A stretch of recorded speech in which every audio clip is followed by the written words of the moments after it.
বৰবাম দেউৰী গাঁৱত দেউৰী মাগিয়া বিচু। অতীজৰে পৰা বুধবাৰ দিনটোক পবিত্ৰ বাৰ হিচাপে মানি আহিছে কৃষিভিত্তিক দেউৰীসকলে,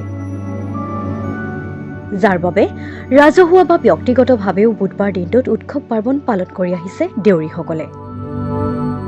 মন কৰিবলগীয়া যে শাক্ত ধৰ্ম বিশ্বাসী দেউৰীসকলে যিকোনো উৎসৱত দুমাহীত পালন নকৰে।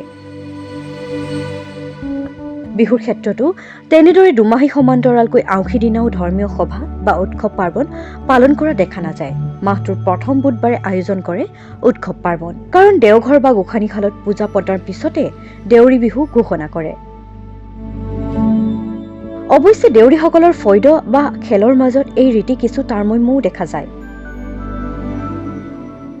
দেউৰীসকলৰ তিনিটা ফৈদ ক্ৰমে দিবঙীয়া, টেঙাপনীয়া আৰু বৰগিঙাৰ মাজত সকলোৱে বুধবাৰ দিনটোতে ধৰ্মীয় ৰীতি নীতি আৰু পৰম্পৰা অনুসৰি বিহু পালন কৰে। প্ৰত্যেক ফৈদতে থাকে গোসানীশালৰ চোৱাচিতা তথা পালন কৰিবলৈ পূজাৰী। ইয়াৰ মাজতে দুটা টেঙাপনীয়া আৰু বৰগিঙা ফৈদে সাধাৰণতে নকয় ভাষা বা দোৱান, কেৱল পূজাৰ সময়ত ব্যৱহাৰ কৰে দোৱান।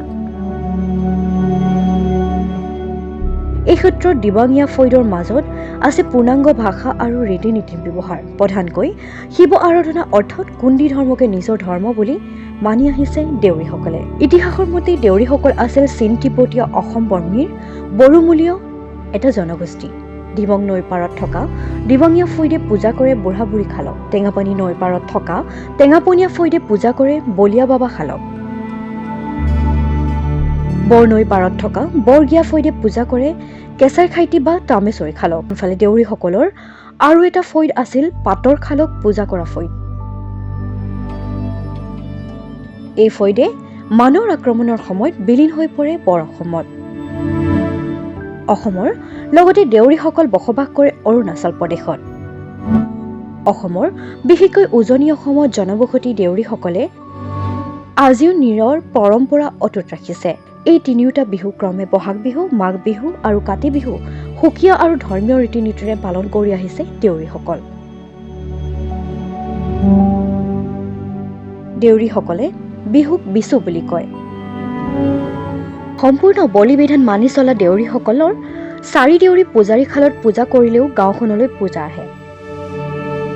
ব্যতিক্ৰম নহয় উজনি অসমৰ প্ৰত্যেক দেউৰী গাঁৱত। দিনৰ খালত পূজা কৰাৰ সমান্তৰালকৈ নিশা মেজি আৰু ভেলাঘৰ সজাত ব্যস্ত হয় দেউৰী সমাজৰ মাজত। বুধবাৰে উৰে ৰাতি মেজি ৰাখি মেজি পহৰা দি গাঁৱৰ ৰাইজে একেলগে ভোজ ভাত খোৱাৰ নিয়ম। ইয়াৰ পিছতে বৃহস্পতিবাৰে পুৱতি নিশা মেজিত জুই দিয়ে।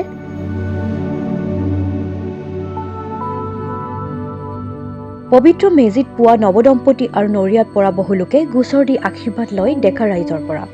সমান্তৰালকৈ বৃহস্পতিবাৰে পুৱা প্ৰত্যেক ঘৰ মৃতকলৈ পূজা আগবঢ়োৱা নিয়ম। সৰু পৰিয়ালে ডাঙৰ পৰিয়ালৰ ঘৰলৈ আহি সন্মান আৰু আদৰ কৰে। দেউৰী ডেকাই গা পা ধুই গাভৰুসকলক লগত লৈ নিৰ্দিষ্ট নিশালৈকে ঘৰে ঘৰে বিহুৰ আনন্দ আৰু ভোজ ভাতৰ সোৱাদ লৈ সপ্তাহজোৰা। মাঘৰ বিহুত বিশেষকৈ আনন্দতে দেউৰী ডেকা গাভৰু বা মিৰামিচিয়ে চাংঘৰত দেহিচি বিচু জোৰে। দেহিচি বিচুত বিশেষকৈ প্ৰেম বিৰহ আৰু প্ৰত্যক্ষ পৰোক্ষ উপমা নামেৰে নাম জোৰে। জোৰা জোৰাকৈ এই গীতবোৰৰ মাজতে লুকাই আছে কৃষিভিত্তিক দেউৰীসকলৰ জনজীৱনৰ জীৱনগাথা।